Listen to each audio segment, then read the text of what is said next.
OBSTV 마냥 이쁜 우리 맘의 감동 사연을 엮은 양혁재 박사의 에세이 엄마 이젠 울지 마 제3화 사랑이 담긴 꽃편지.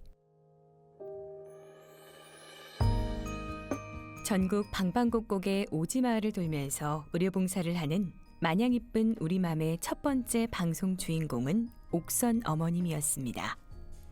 스태프들과 함께 오지마을을 향해 첫 대장정에 나선 차 안에서 저는 과연 의료봉사를 잘해낼 수 있을까 하는 기대와 함께 생각에 잠겼습니다. 스태프들이 파란 대문을 열고 농산물이 잔뜩 쌓인 마당으로 들어서자 어머님은 기다렸다는 듯 무척이나 반가운 표정으로 아픈 다리를 절룩이며 마당까지 걸어나와 시원한 냉수 한 사발을 건네주셨습니다.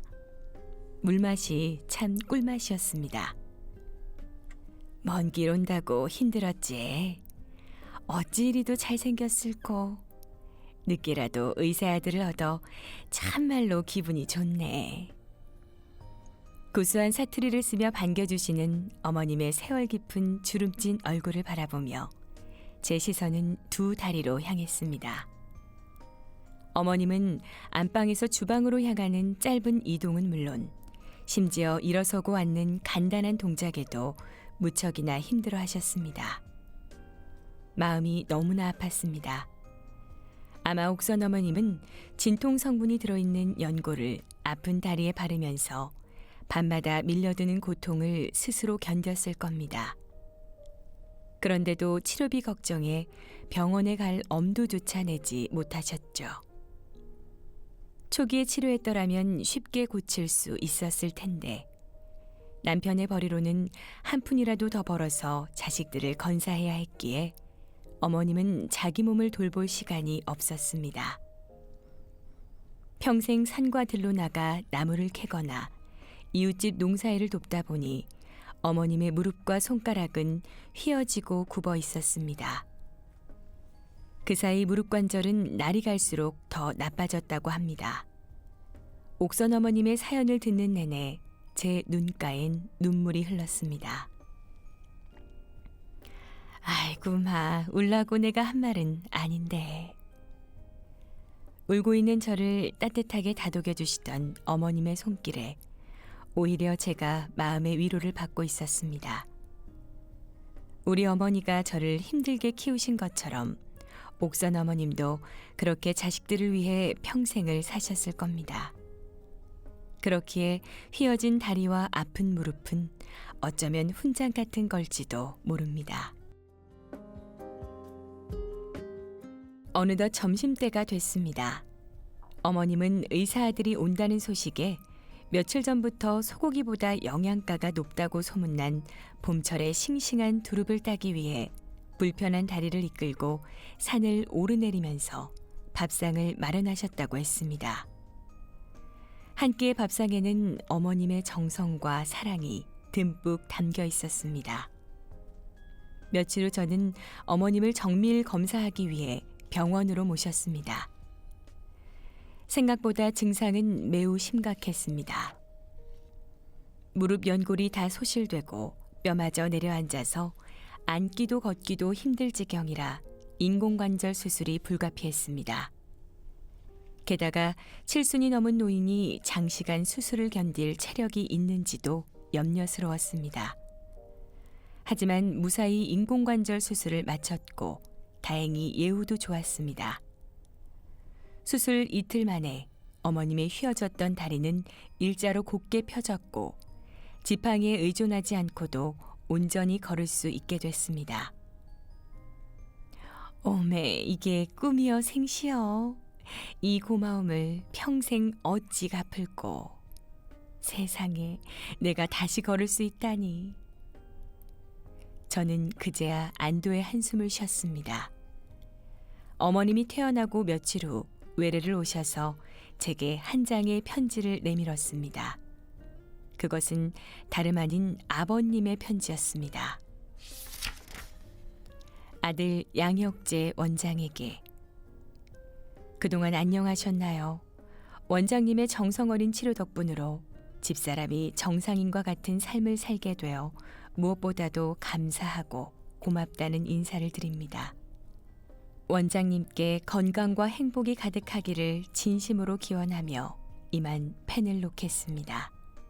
부디 원장님 하시는 일이 번창하시기를 진심으로 기원합니다. 아버님이 직접 연필로 한자 한자 꾹꾹 눌러 쓴 편지를 읽으면서 비로소 봉사의 기쁨을 느꼈습니다. 그리고 저는 옥선 어머님이 런웨이를 활보하는 슈퍼모델처럼 위풍당당하게 걸을 수 있기를 간절하게 기원했습니다. 이 프로젝트를 통해 옥선 어머님을 시작으로 전국 8도의 오지마을을 찾아가 다리와 허리가 불편하신 80여 분의 어머님들의 아픈 곳을 치료해드렸고 소중한 추억을 만들어드렸습니다. 어머님들과 소중한 추억을 쌓고 오지를 나설 때면 진한 아쉬움이 밀려들 때가 많았습니다. 때론 어머님들이 직접 농사를 지은 채소와 곡식, 손수 담은 김치와 지역 특산물들을 병원으로 보내오시기도 했습니다. 안동에 계시는 한 어머님은 제가 방송 중에 김치와 식혜를 맛있게 먹는 모습을 보고 경상도에서만 맛볼 수 있는 빨간 식혜를 가지고 안동에서부터 직접 먼 길을 찾아오시기도 했습니다. 저는 그것을 우리 병원 직원들과 나눠 먹으면서 코끝이 찡할 정도로 감동하기도 했습니다.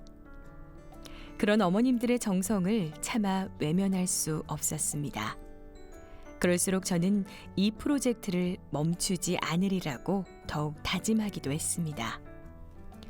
의사의 길은 병을 치료하고 돈을 버는 것이 아니라 사람의 생명을 살리는 것에 있다. 의사의 진정한 길은 병만 치료하는 것이 아니라 아픈 사람의 마음까지도 치료해야 한다. 제가 이 길을 가게 된 또 하나의 이유, 이태석 신부의 말입니다.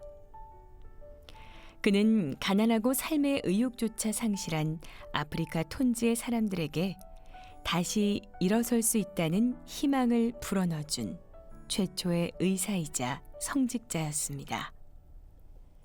그곳에서 그는 의료봉사만 한 게 아닙니다. 마약과 비행에 빠진 아이들에게 악기를 선물하고 지속적인 후원으로 브라스밴드로 활동할 수 있게 했습니다. 당장 마실 물도 없어 시리에 빠진 아이들을 위해 우물을 파고 학교를 짓는 등 그들이 세상 속으로 걸어나갈 수 있는 기반을 마련해 줬습니다. 얼마 전 한 TV 프로그램에서 톤즈 출신의 토마스가 소개됐습니다. 이태석 신부가 설립한 톤즈 학교에서 토마스는 신부의 도움으로 한국 의대에 입학할 수 있었죠.